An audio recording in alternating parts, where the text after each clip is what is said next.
Bienvenue dans Libération intérieure, le podcast dédié à la transformation personnelle et à l'éveil de soi. Je suis Sandra Mention, hypnothérapeute et praticienne en thérapie énergétique. Et je vous invite aujourd'hui à un voyage introspectif où nous allons explorer ensemble des outils puissants pour libérer nos émotions et nous reconnecter à notre essence. Aujourd'hui, j'ai le plaisir d'accueillir Anne-Sophie, qui va nous raconter son parcours de transformation après son expérience de constellation familiale. Cette approche unique qui explore les dynamiques invisibles de nos ancêtres et de nos relations l'a aidée à retrouver la paix intérieure en acceptant ce qui ne peut être contrôlé. Elle partagera comment cette démarche a allégé son cœur et lui a permis de se libérer d'un poids profond. Préparez-vous à vivre une histoire inspirante de guérison et de résilience, où chaque étape de l'acceptation ouvre la voie d'un mieux-être durable.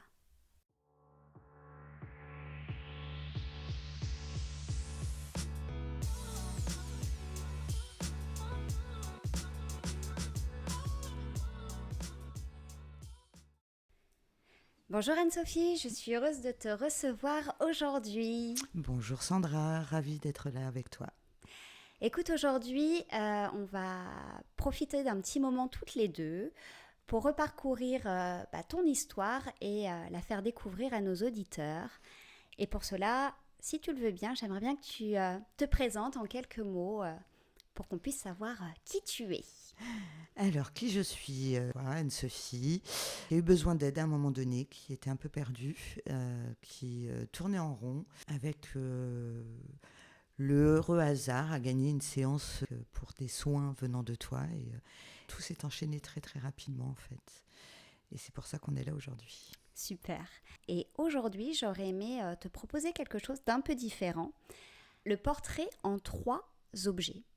Qui te représente? Alors, mes 3 objets, ce serait une toile pour peindre. C'est une de mes passions. Une pelle pour le jardinage. Voilà, c'est vraiment quelque chose qui est très apaisant. Et le dernier objet, un seau au bord de la mer. Bon bah écoute, on a des objets importants en commun, parce que j'aime beaucoup la peinture aussi, Ouais, j'ai vu l'art ça. de manière générale et le jardinage. Et là, c'est vraiment la période idéale pour ça. Peux-tu nous parler un peu de ton parcours avant les constellations familiales? Mon parcours avant les constellations familiales. Que te dire Comme je l'ai dit tout à l'heure, un peu perdu. Donc, j'ai fait un burn-out. Ok. Ok, donc un peu perdu, pas un peu perdu, complètement paumé. Et puis un jour, j'ai eu la chance de te rencontrer. On me tannait pour venir te voir et puis j'ai gagné ce fameux cadeau qui m'a permis cette belle rencontre. On a commencé avec des soins énergétiques et de là a découlé une curiosité de ma part pour l'hypnose transgénérationnelle, déjà dans un premier temps, où on a vu que peut-être il y avait quelque chose à faire. Et que tu m'as conseillé de voir le chemin de l'Olivier, que je recommande à tout le monde, euh, pour préparer, parce que quand on dit constellation familiale, on ne sait pas de quoi on parle, on ne sait pas à quoi on doit s'attendre. Et en fait, ça nous prépare très très bien. Et puis on a fait une constellation familiale ensemble. Et c'est pour ça que je suis là aujourd'hui, je crois. Oui, je suis heureuse de pouvoir partager ça avec toi et avec nos auditeurs parce que c'est vrai que euh, les constellations familiales, on entend davantage parler de cette pratique. De plus en plus Alors, il aujourd'hui, faut oui. savoir qu'au Canada, beaucoup de thérapeutes sont formés, beaucoup de psys sont formés aux constellations, qu'elles soient familiales, systémiques. Donc, c'est vraiment quelque chose, un outil qui est utilisé à travers le monde. Et c'est vrai que la série disponible sur Netflix, Le chemin de l'Olivier, reprend bien le mécanisme, alors même si bien sûr c'est une série, donc il y a quand même, voilà, c'est un peu romancé, mais malgré tout, je trouve que c'est assez représentatif de ce qu'on peut vivre en constellation. Tout à fait. Après, bien sûr, chaque thérapeute praticien peut l'expérimenter de manière un peu différente. Donc c'est important de pouvoir aussi aller vers quelqu'un en qui on a confiance. Et c'est ce qui va permettre ce dynamisme qui peut être intéressant pour soi. Je pense qu'en effet, il faut vraiment être en confiance avec la personne qui fera la constellation. Tout à l'heure, en off, tu me posais la question justement, est-ce que je reçois en constellation des personnes que je ne connais pas ? Et je te disais tout simplement que non, je préfère effectivement avoir l'opportunité de rencontrer la personne, de calibrer ses attentes, de lui expliquer aussi le fonctionnement. Et puis voir aussi tout simplement si cette personne, elle est prête à pouvoir faire cette exploration et comment elle va pouvoir l'intégrer aussi par la suite. Donc, le fait qu'on ait pu se rencontrer avant, travailler un peu ensemble en soins énergétiques, en hypnose, m'a amené à te dire que peut-être là, c'était le bon moment pour toi, en tout cas de laisser grandir cette idée. Et elle a mûri longtemps avant que je vienne la faire. T'as mis combien de temps, rappelle-moi, entre le moment où on s'est rencontrés et...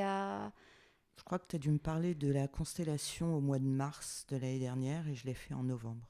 Ok. Généralement, c'est à peu près ça. C'est 6 mois. Moi, avant de faire ma première constellation, j'ai mis à peu près 6 mois à me décider. Quand on m'en a parlé, ok, ça avait l'air intéressant.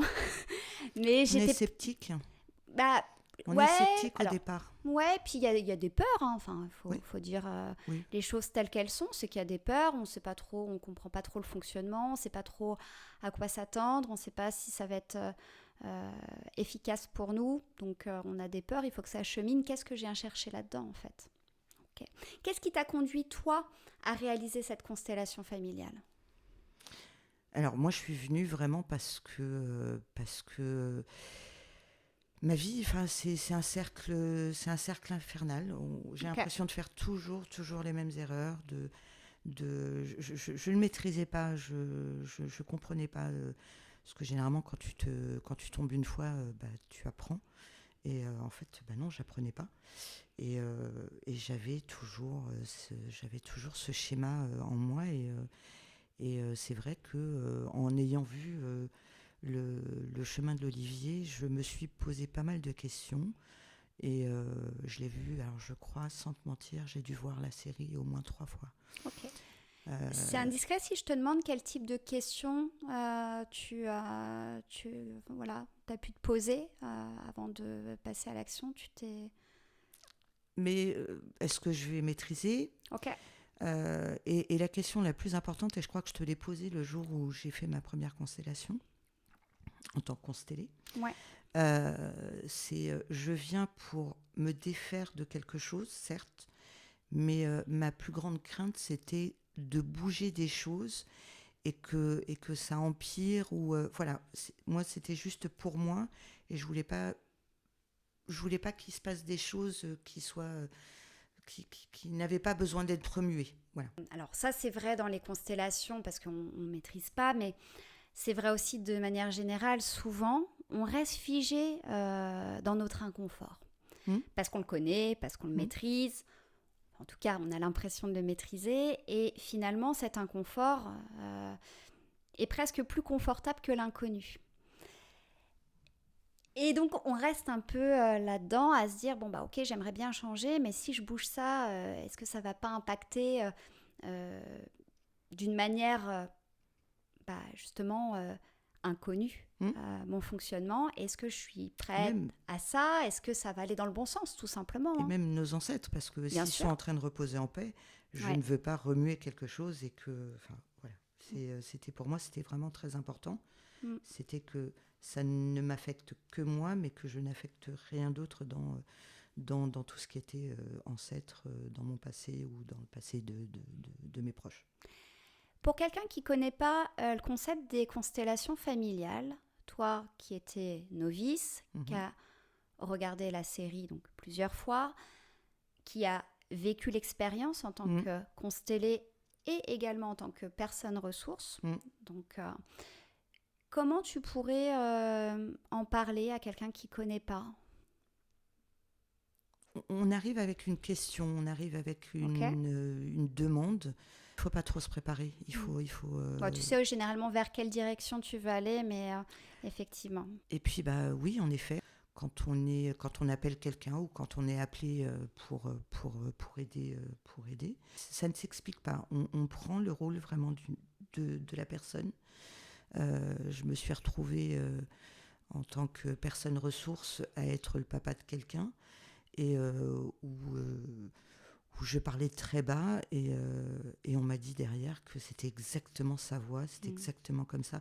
Enfin voilà, on prend incarne. vraiment, oui, oui.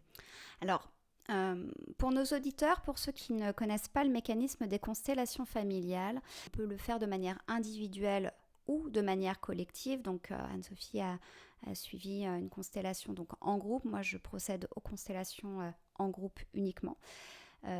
Moi, à titre personnel, j'ai vécu les deux, j'ai expérimenté les deux et aujourd'hui, je trouve, ce n'est que mon avis, mais je trouve que les constellations en groupe ont un impact très intéressant parce qu'on est vraiment dans l'incarnation par le corps. Oui.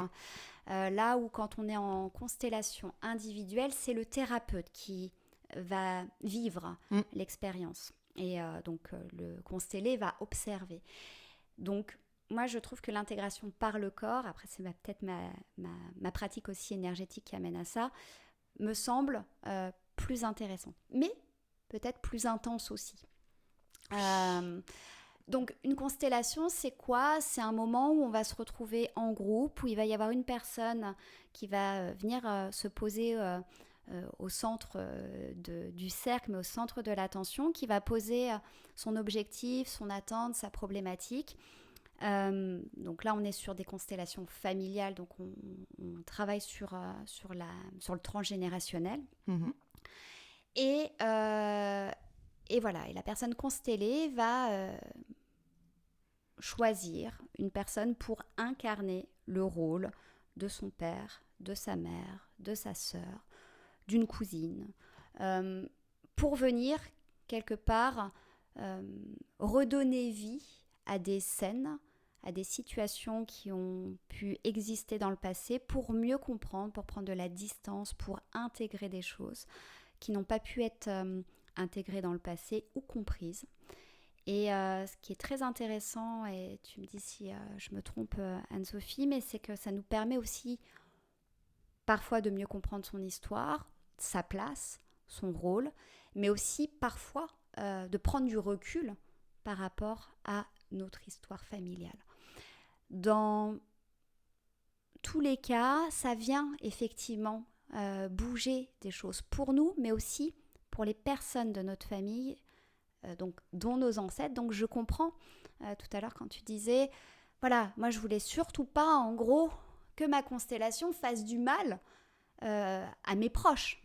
Et je te reconnais bien là. Donc est-ce que dans ce que je viens d'évoquer, tu retrouves un petit peu ce que toi tu as vécu? Oui, complètement.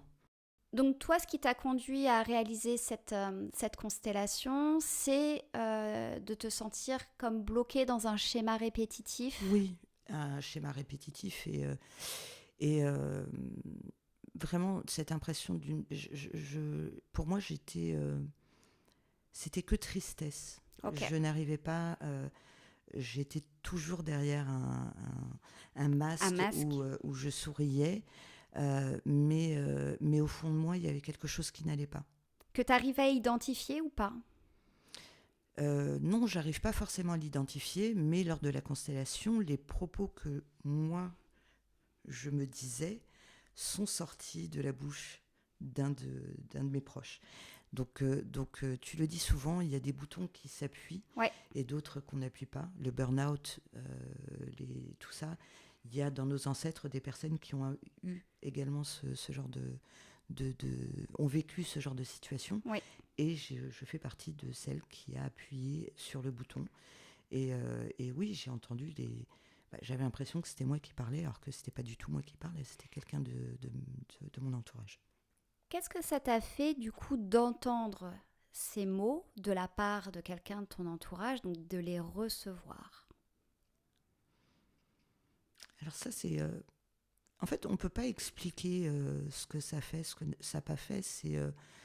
Tu te dis, zut, ouais, ça vient d'avant. Je suis en train De de reproduire? reproduire quelque chose qui a déjà été présent avant. Et après, j'étais, je peux pas t'expliquer. C'est le truc. Ok, je l'ai entendu, mais suite à la constellation, je n'ai plus pensé à ça parce que bon, de temps en temps, évidemment, j'ai encore ce petit masque, mais il est beaucoup moins présent qu'auparavant. Super. Qu'est-ce que tu retiens de cette constellation? Qu'est-ce que je retiens de cette constellation? Je pense que je dois encore avoir les yeux qui brillent. Euh, je suis venue pour quelque chose, pour comprendre et défaire des liens. Et c'est bon à savoir également, à la fin de la constellation, on m'a dit, les personnes qui étaient présentes, m'ont dit que mes réponses, je ne les aurais pas à ce moment-là. Oui. Donc, je pense que tout le monde l'a vu, je me suis effondrée parce que, évidemment, quand on vient avec une attente particulière. Totalement. Et quand on entend ça d'un de ses proches te dire tu n'auras pas tes réponses, tu as ton monde qui s'effondre. Tu te dis ok, je suis vouée à rester toujours triste, à me cacher derrière ce masque. Et puis ça avait un coût également, hein, parce qu'il faut se le dire également, c'est un coût, c'est un investissement qu'on fait pour soi. Bien sûr. Mais tout a bougé derrière. Oui. Voilà. Le lendemain, j'ai vraiment pris du temps. Je suis restée toute seule. J'ai vécu ma journée en fonction de mes envies, de mes besoins. Et je sais que depuis ce jour-là, tout a bougé à l'intérieur. Alors oui, la vie, il y a des hauts et des bas. Hein, ça, tu n'es pas la solution miracle. Mais je suis devenue une autre personne. Je relativise beaucoup plus. Et je me permets d'être moi. Voilà. C'est vrai que c'est important ce que tu dis par rapport aux attentes. On attend quand on vient, alors que ça soit une constellation ou un autre outil thérapeutique, on a des attentes envers soi, envers le thérapeute ou l'accompagnant, et puis on projette des choses. Tu vois, tu as mis 6 mois pour lancer et te dire allez vas-y, je programme ma constellation. Donc il y a tout un cheminement qui s'est mis en place et puis on a envie que ça aille mieux surtout. On a envie que les choses bougent. Et donc c'est vrai que quand on nous dit, quand la demande c'est j'aimerais avoir des réponses à mes questions pour me défaire de cette tristesse et que la réponse qui ressort de la constellation sur le moment présent c'est tu n'auras pas tout de suite tes réponses et en gros accepte-le, c'est assez violent en fait. Surtout que les personnes qui étaient passées avant moi avaient eu des réponses. Des réponses. Donc oui, et tu as dit exactement le mot qu'il faut, et c'est l'acceptation. Et je suis partie, donc oui, triste parce que j'avais pas eu la réponse, mais ce moment qui m'a été, que je me suis offert le lendemain pour moi, m'a permis de rejouer un petit peu tout ce qui s'était passé la veille. C'est ce que j'allais te demander. Et de l'accepter. Tout ce qui a pu sortir, en fait, j'ai tout accepté. Waouh. Ça m'a fait mal d'entendre ça, mais tout ce qui a pu se produire à ce moment-là, j'ai tout accepté et à aucun moment je n'ai appelé qui que ce soit pour avoir des réponses. Si ça doit venir à moi, ça viendra à moi. Et c'est venu à moi sur certaines réponses. Mais la réponse principale, ma question principale, pour l'instant, c'est que c'est pas encore le moment d'avoir cette réponse-là. Mais j'en suis pleinement satisfaite. Ouais, et alors, bon, pour les auditeurs, il n'y a pas la vidéo, donc on voit pas. Mais moi, ce qui me fait énormément plaisir, c'est de voir ton sourire et la lumière de ton visage quand tu dis ça. Ouais. Parce que ça contraste énormément avec... La Anne-Sophie qui est venue te Ouais, voir au début. exactement. Et puis risque de venir te revoir Et à nouveau. franchement, mais c'est génial. Ouais. Alors bien sûr, hein, moi ce que je dis souvent concernant les constellations familiales, c'est un outil qui permet vraiment de faire bouger des choses dans notre systémie familiale. Mais c'est pas une fin en soi, la constellation. Ça va permettre de transformer sa manière de percevoir les choses, peut-être effectivement d'intégrer plus rapidement. Parce qu'on est par l'expérience, là, c'est pas de la théorie, c'est dans le corps, c'est dans l'émotionnel, on ressent notre histoire et l'histoire des autres, et on est touché aussi par l'histoire des autres, et effectivement, ça nous fait gagner du temps. Mais après, c'est aussi ce qu'on va en faire. Et ce que tu en as fait, c'est ce qui a fait aussi que ça a pris de cette manière-là, de t'accorder du temps derrière, du temps où il n'y a pas de contraintes, juste un temps pour toi, pour... on laisse les choses se poser, de voir un petit peu comment les penser, comment le corps récupère aussi cette information. Parce que c'est intense, hein. C'est pas que de la théorie, on le ressent réellement dans son corps. C'est très intense. Donc c'est vrai que c'est une expérience, faut se sentir prêt. C'est pas une mode qu'il faut suivre, il faut non, vraiment c'est vraiment un chemin. Ouais. Un chemin personnel, ça convient pas à tout le monde. Il faut pouvoir quand même les vivre, les intégrer, avoir quand même un peu de distance émotionnelle pour pas tout prendre pour soi. Et on se met à nu face à des gens qu'on connaît pas. Complètement. On met vraiment notre corps à disposition pour aider les autres, et les autres ont mis leur corps à disposition pour m'aider moi. Et ça, je pense que ça n'a pas de prix. Ça n'a pas de prix parce qu'on va rentrer dans l'intimité d'une famille, et c'est pas évident. Mais on sait que personne va nous juger. On n'est pas là pour se juger. Totalement. Alors quand tu dis on met notre corps à disposition, c'est exactement ça. Alors pour les auditeurs qui connaissent pas forcément les constellations familiales, on devient canal.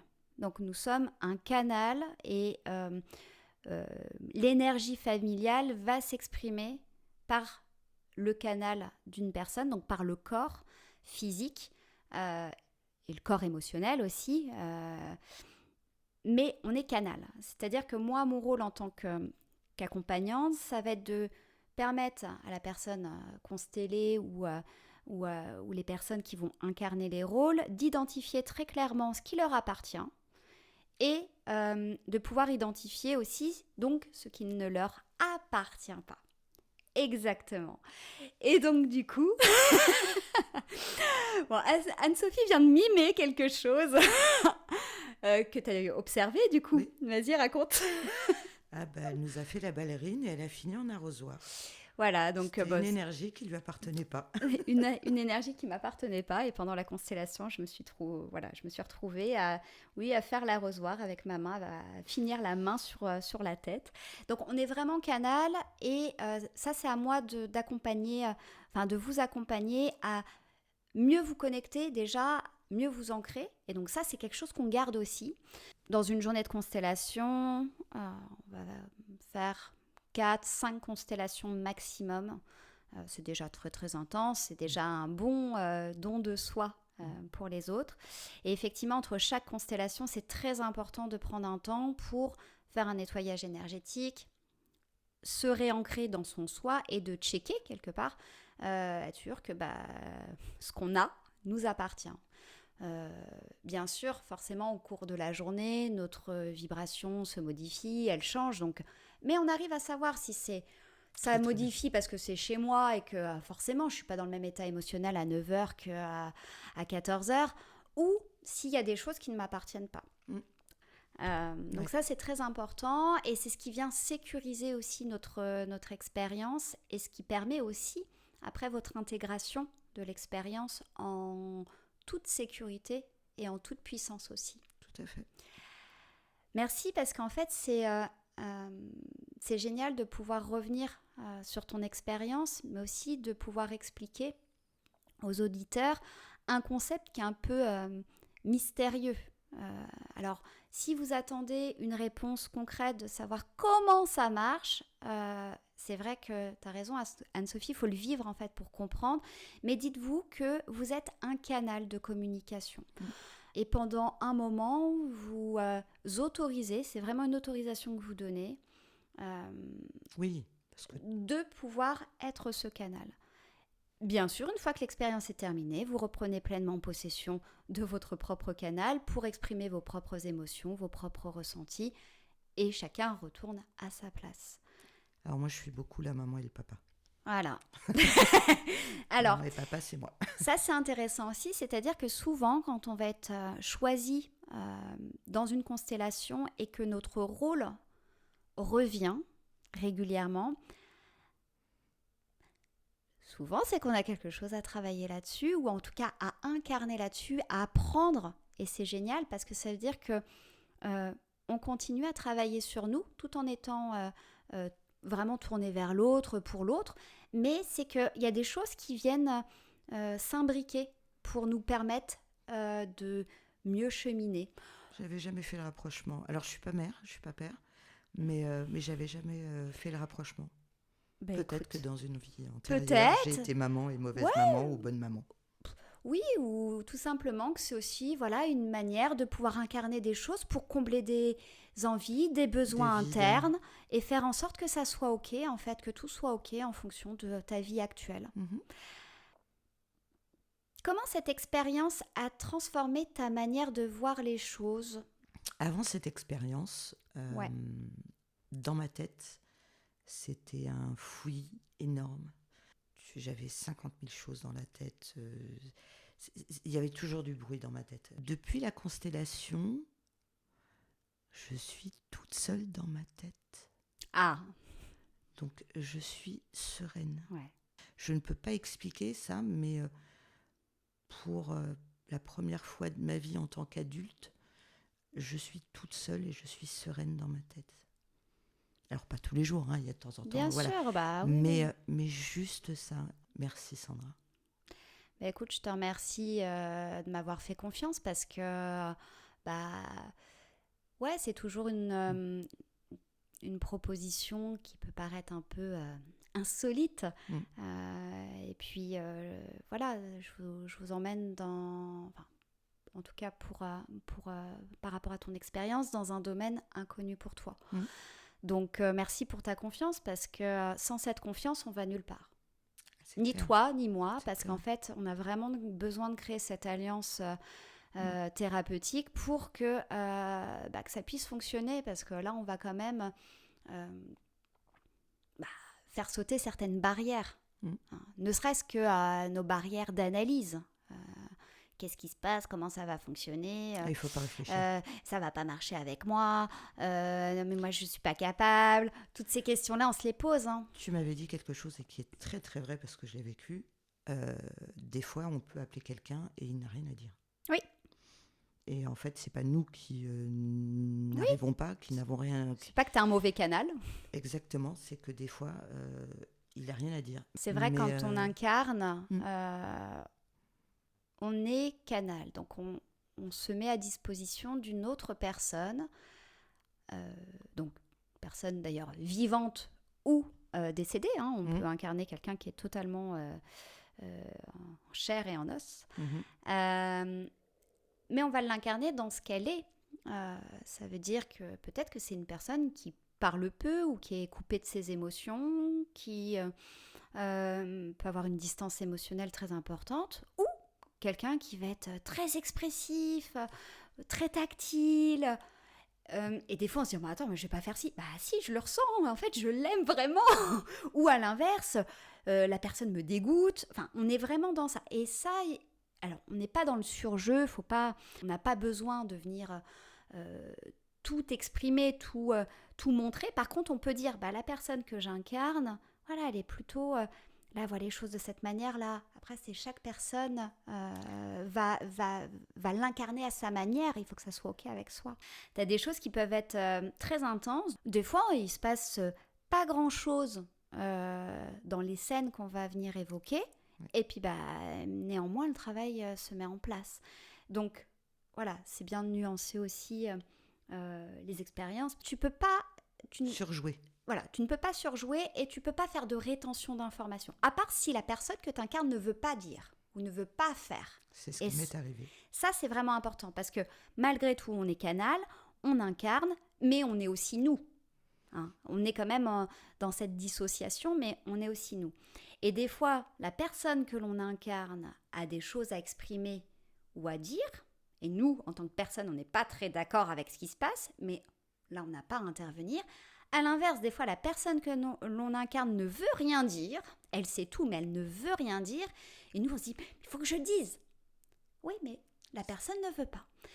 Donc, en fait, c'est vrai que quand tu incarnes et que tu es canal, des fois, c'est pas toujours facile de pouvoir trouver la bonne posture. Et je suis là aussi pour aider et pour vous permettre de décharger s'il y a des choses à dire, à décharger que vous n'avez pas pu exprimer pendant la constellation. Et ça, c'est hyper important. Je me tiens à votre disposition toujours pour, voilà, finir de décharger parce que c'est pas votre histoire, vous n'avez pas apporté le poids de l'histoire de l'autre. Quels sont les outils ou pratiques que tu as utilisés ou que tu utilises encore pour relever de manière générale les défis de ta vie? Qu'est-ce qui vient t'aider Actuellement, je suis beaucoup avec les pierres. Ah, j'en ai plein. C'est vrai? T'en as amené beaucoup avec toi? Là, sur moi, j'en ai 1, 2, 3, 4 et une dans la main. Qu'est-ce que ça t'apporte? Alors, même si c'est que psychologique, pour moi, ça m'apporte... je continue à être sereine et en fait, je me protège. C'est une façon un petit peu de me protéger de ce qui se passe autour parce que j'ai ce défaut et c'est pas forcément un défaut, mais parfois oui, d'être une éponge. Et en fait, ça me permet juste de me protéger et de pas partir avec les problèmes des autres. Ouais. J'utilise aussi des pierres, les soins énergétiques, donc beaucoup le Reiki en auto-guérison. Parfois, lorsque j'ai besoin d'aide pour reprogrammer, restructurer, une petite séance d'hypnose. D'ailleurs, récemment, j'ai fait une séance d'hypnose avec une Anne-Sophie. Une autre Une autre que j'adore. Donc, si elle m'écoute, et je sais qu'elle écoute mes podcasts, donc je lui fais un gros bisou parce qu'elle m'a donné des clés supplémentaires pour faire mon cheminement. Donc, trouver les tiennes aussi. Pour te protéger, pour trouver ta bonne distance, pour faire en sorte que même en temps de, on va dire, de tempête, de turbulence, ça turbule, hein, mais après on se réancre et voilà, tout passe.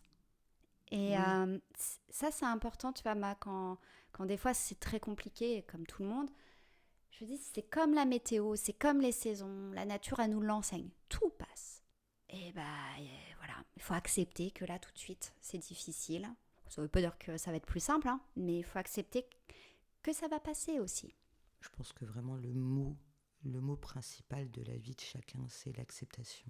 Au moins de faire du mieux qu'on peut. Des fois, il y a des choses qu'on considère inacceptables, et c'est OK. Mais tu vois, d'accepter que c'est OK. Que tu ne puisses pas. Le plus dur, c'est de dire que c'est OK. Tu vois, des fois, on n'accepte pas. Mais c'est OK aussi. C'est OK. J'aime beaucoup cette expression. Ça ferait beaucoup rire mes grandes, mais elles comprendront. En rétrospective, comment perçois-tu l'impact justement de cette acceptation sur ton bien-être général? Il y a eu un changement dans ma vie. Voilà, ça peut pas s'expliquer. Alors ça se fait pas du jour au lendemain, mais en fait, le monde il est beau et de temps en temps il pleut, mais la pluie, c'est pas grave. On en a besoin en plus. C'est pas grave et on arrête de voir. En fait, je pense que tu penses positif, tu attires le positif. Tu penses négatif, tu attires le négatif. Ouais. Et je pensais beaucoup négatif, donc j'attirais beaucoup le négatif. Donc aujourd'hui, il pleut. Bah ok, tant pis. Toi qui aimes le jardinage, hein. Mmh. Si tu veux que ça pousse, il faut Il bien faut qu'il aussi pleuve. de la pluie. Mais le soleil, c'est sympa aussi. Ah, c'est très très sympa. Bah écoute, je te remercie beaucoup Anne-Sophie. Bah écoute, c'est moi qui te remercie. Pour conclure, justement sur cette partie un peu métaphorique, si aujourd'hui tu étais un nouveau point de vue sur ta vie, tu serais où? Tu serais une montagne, une falaise sur la mer? Quelque chose qui m'a beaucoup marqué, et je pense que, ouais, dans un hélicoptère en train de survoler la Réunion, j'ai adoré. Je pense qu'aujourd'hui, si je le refaisais, je verrais les choses différemment. Eh ben écoute, Non, tu dis pas que tu pars bientôt. écoute, je ne ferai pas de vol au-dessus de la Réunion. Enfin, si, quand je vais arriver, parce que je prends l'avion prochainement pour rejoindre mon île pour quelques temps, pour assurer une formation, mais aussi pour profiter du bon temps là-bas, de voir mes amis, profiter de mes racines. Mais du coup, quand je survolerai un petit bout de la Réunion, je penserai à toi. Et ok, ça me va très très bien. Et effectivement, en plus, ce qui est génial, c'est que la Réunion, pour illustrer, tu as tout type de paysage. Tu vas avoir le volcan, les falaises, la pampa, la plage. Donc ça illustre bien un petit peu, je trouve, oui, effectivement, la vie. On a des leçons à prendre parfois. Alors, je dirais que les voyages, de manière générale, nous permettent aussi de pouvoir changer nos points de vue, tu vois. Et des fois, donc, on fait des voyages intérieurs, mais parfois, quand on a l'opportunité de prendre son sac et d'aller voyager à l'autre bout du monde, ou des fois, il n'y a pas besoin d'aller à l'autre bout du monde d'ailleurs, hein, mais juste changer un petit peu son environnement change aussi notre manière de percevoir la vie. Donc, peut-être que une des petites idées qu'on pourrait lancer, c'est voyager. Oui, voyager, oui. Ouais. Et puis, j'aimerais bien changer un des 3 objets du départ. Ouais. On enlève le seau. Le seau. Et on met un masque et un tuba. Ah. Être, maintenant, tu vas être dans l'eau. Oui, parce que là, c'est une excellente communion avec toi-même. Où tu es. C'est vrai. Voilà. Moi, je passe ma vie comme ça. Eh ben, super. On va se quitter sur ces quelques mots. Anne-Sophie, j'étais vraiment, vraiment, vraiment ravie de pouvoir voir ta lumière aujourd'hui. Et c'est que dire, parce que c'était pas le cas il y a quelques mois. J'étais ravie de te voir, mais ta lumière, on la voyait pas. Aujourd'hui, elle est visible de l'extérieur. Donc, c'est qu'elle doit bien se sentir à l'intérieur. Et puis, bah, écoute, on va continuer nos chemins. Je sais que nos chemins vont continuer par moments à se rejoindre et c'est un vrai plaisir pour moi. C'est un plaisir partagé et merci pour tout, Sandra. À très bientôt. À très bientôt.